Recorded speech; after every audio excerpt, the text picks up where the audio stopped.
Projet, culture, territoire, emploi. Échanges, rencontres, collectifs. Projet, territoire, culture, emploi. 1626 Médias, la voix des jeunes qui vivent leur territoire.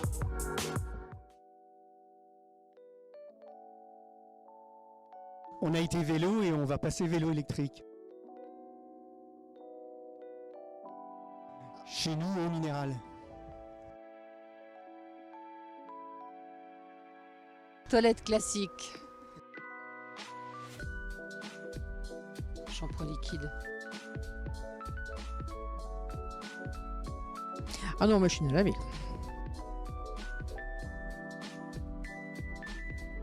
Vaisselle à la main.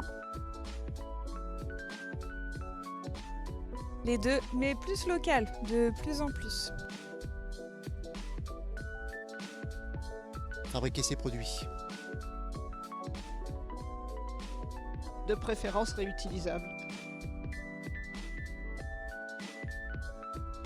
Eh bien, on est arrivé par hasard et on a découvert les envolées et on trouve que c'est une formidable initiative. Donc on souhaite une grande envolée aux envolées.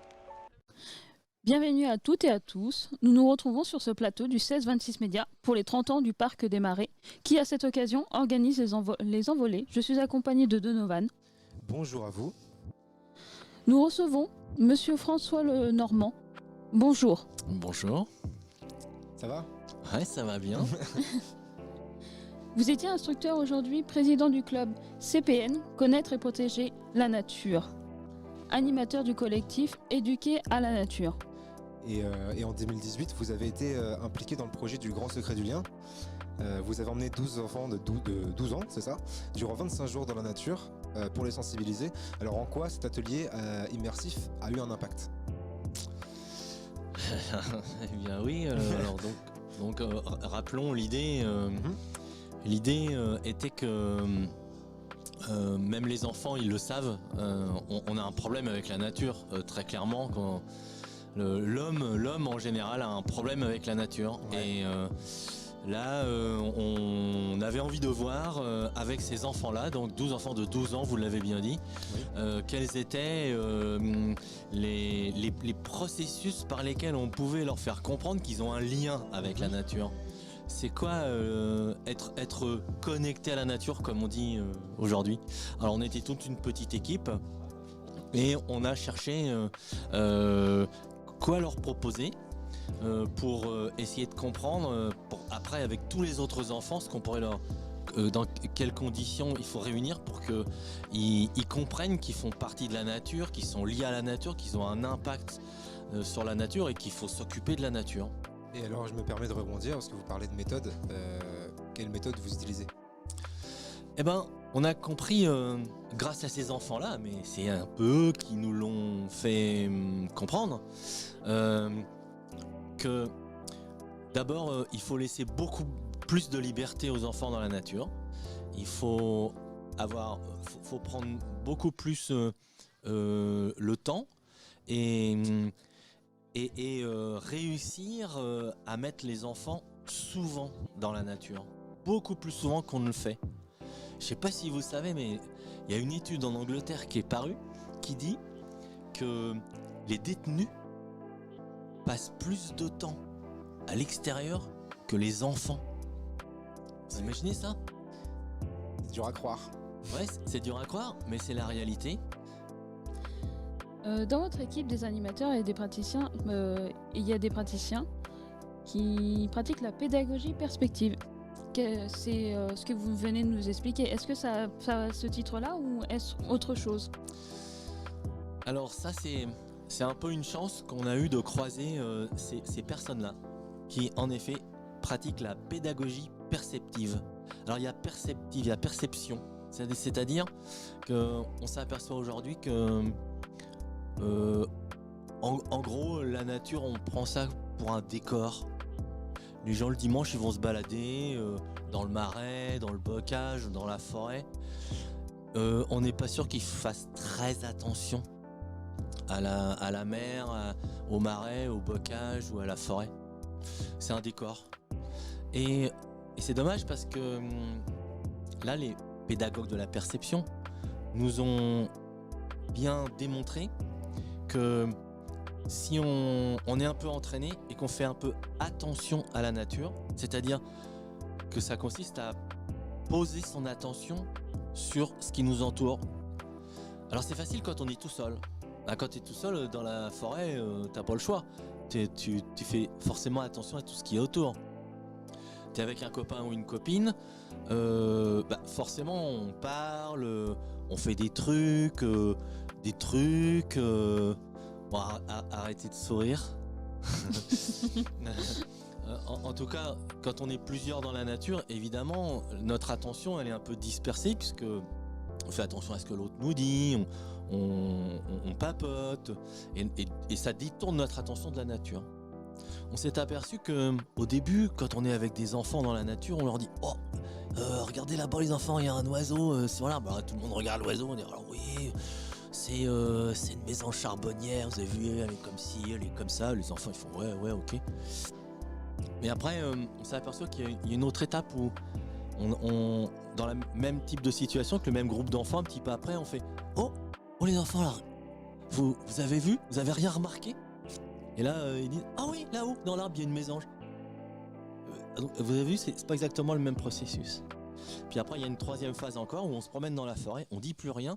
Et là, les gamins nous disent « Oh François, là-bas, il y a une mésange. » Voilà comment peut se développer l'attention qu'on peut porter à la nature.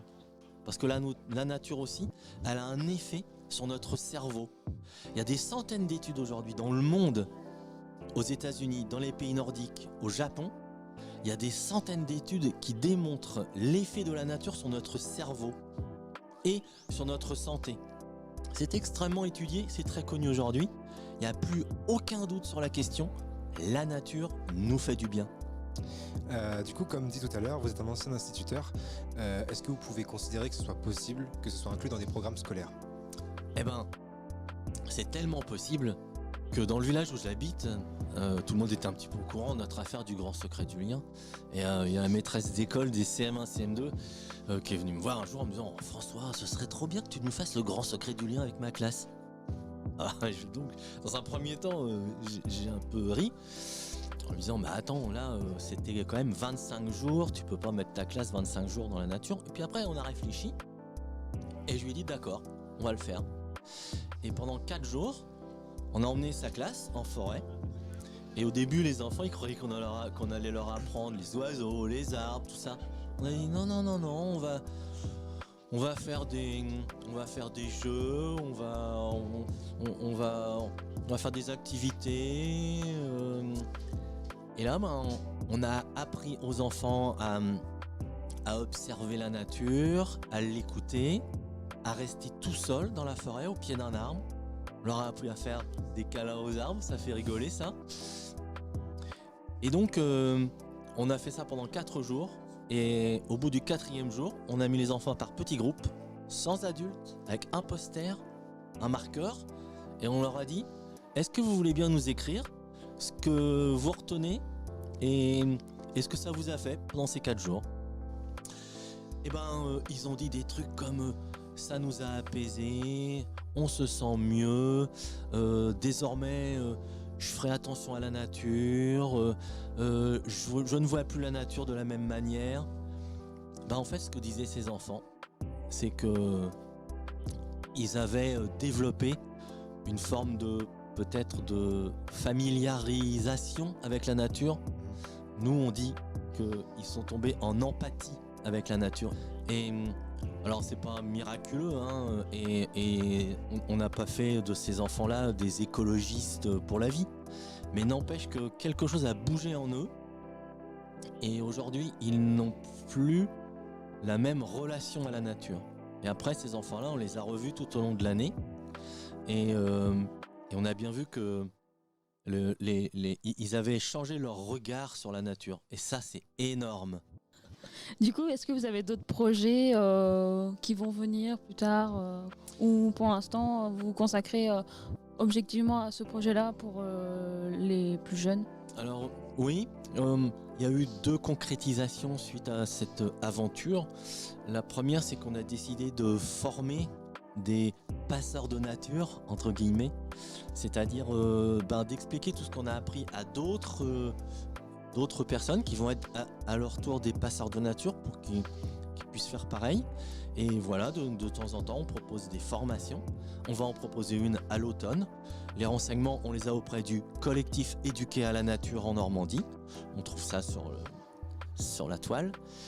Et l'autre concrétisation, c'est qu'on a écrit un petit livre qui s'appelle 50 aventures à faire absolument avant 12 ans dans la nature. Un petit livre qu'on peut se procurer aussi auprès du collectif parce que malheureusement en librairie il est épuisé. Et moi aussi. Je vous remercie beaucoup et d'avoir répondu à nos questions. Et nous vous souhaitons une bonne continuation dans vos futurs projets. Merci à vous aussi.